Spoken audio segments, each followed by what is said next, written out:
It's not bad. Gonna be pretty much be forward anyway, so.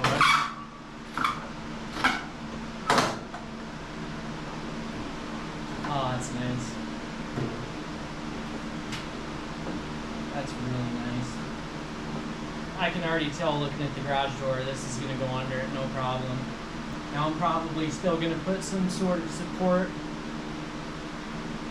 from somewhere to somewhere on here, so then this thing's a little more supported, but honestly the bolts are so tight on this thing that it just holds it up fine. Yeah, mine's not going to touch that at all when I'm all the way forward running this thing.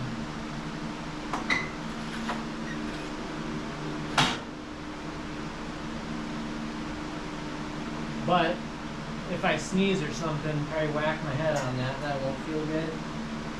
Maybe put a pad there. That's cool. Honestly, in my opinion, it looks so much like the AGT LH12R or LH12 or whatever it is, L12.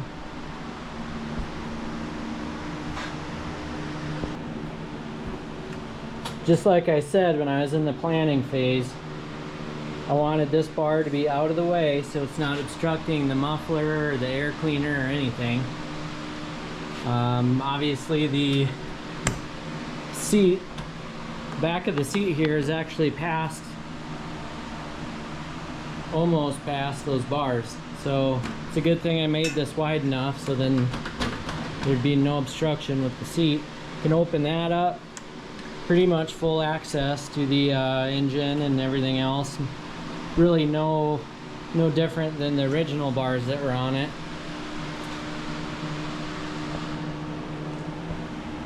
Got this thing bolted down really well.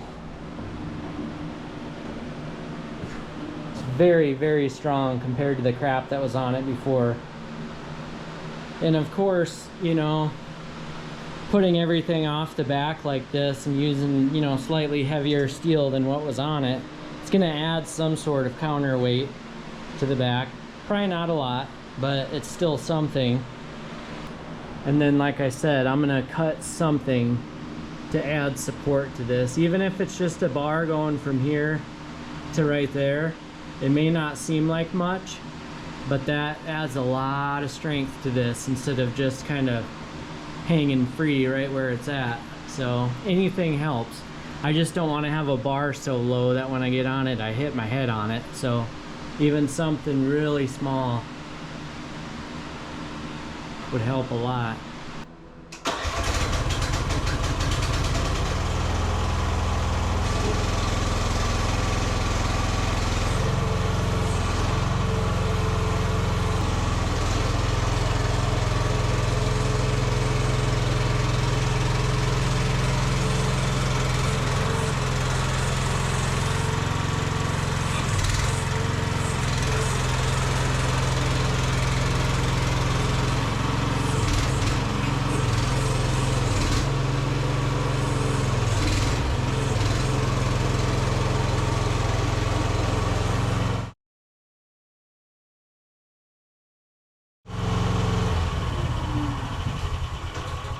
So I knew this thing would fit underneath that door no problem, and it does. So that's awesome. That's a huge upgrade for this machine.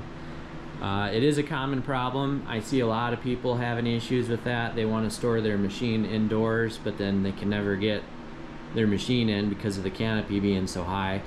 You know, I can't remember the measurement, but the original canopy I think is in excess of 80 inches high, which for some reason there's a ton of garage doors where 80 inches is just a little bit, you know, too tall. So I've seen a lot of people do some crazy stuff, you know, with their roofs, trying to modify them. I've seen a lot of people do it where their roof is so low that it's like comical. Which I guess, you know, if you put it into like a small shed or something, you might really have to have the roof low on this thing in order for it to fit. Or, you know, some people did what I did, which is just completely remove the original canopy, which is fine or whatever. But then everybody freaks out about the safety thing, you know, whether you're tipping it over or, you know, having overhead things falling on you. So I kind of fixed all those issues with my design here. Tell you right now, even if you don't think so, or even if it doesn't look like it, this design here is incredibly strong. I mean, it is rigid as can be. I am completely confident that if I tip this thing over, it would definitely stop this machine from rolling any farther and crushing me. And I don't even think it would hurt these bars, to be honest with you. It wouldn't bend them or anything. It's incredibly strong. It's so much stronger than it looks. So I bolted this heavy plate down with 8 bolts, which means I had to drill 8 holes in the original plate down here, the original frame of the machine, which is the only modification I did to this machine that's irreversible, was the holes for that. But got this plate bolted in really strong.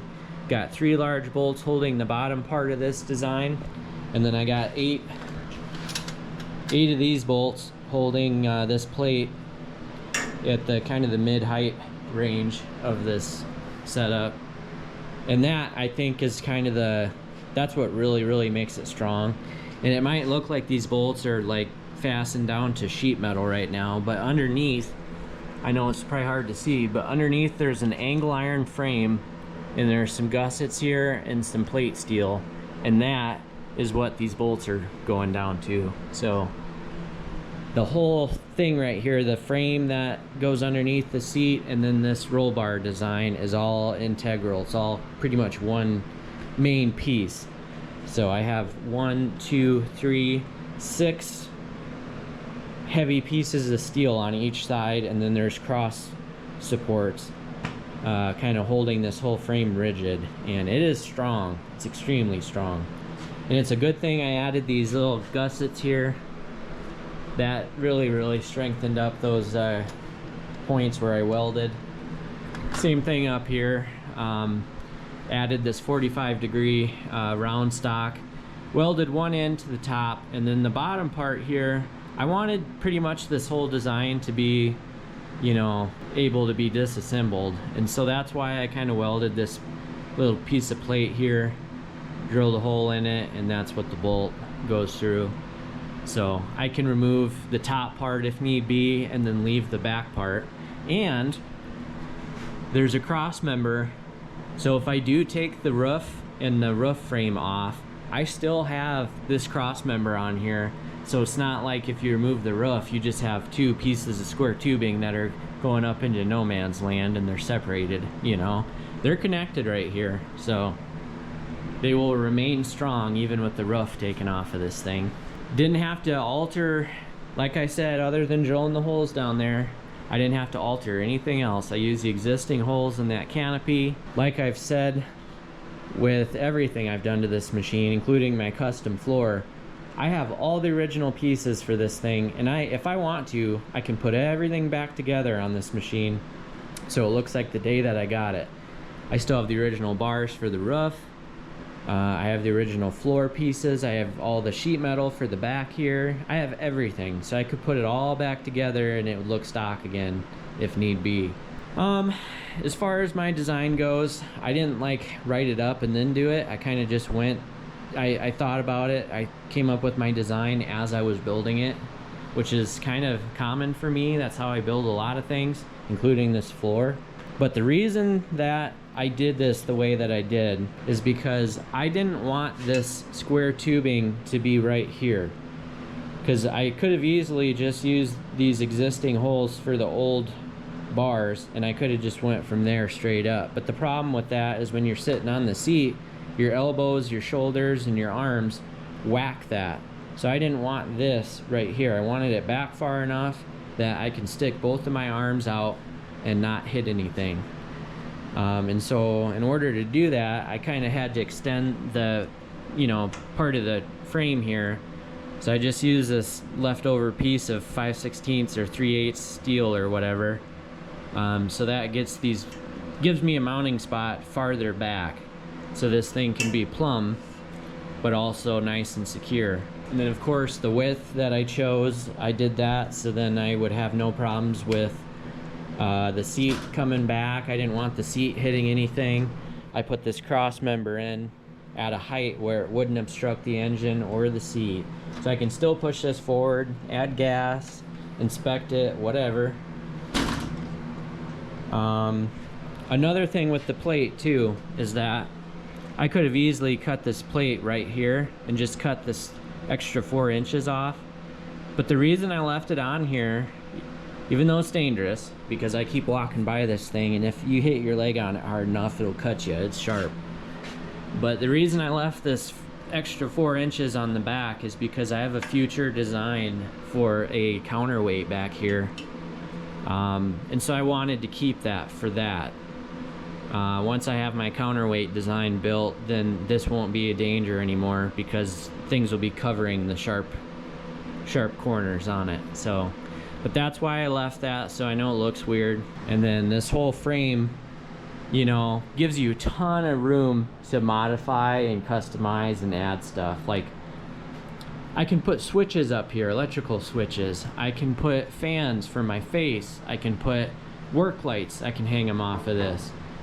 You don't even have to weld it. You can just drill a hole in it, use bolts, or, you know, self-tappers, whatever.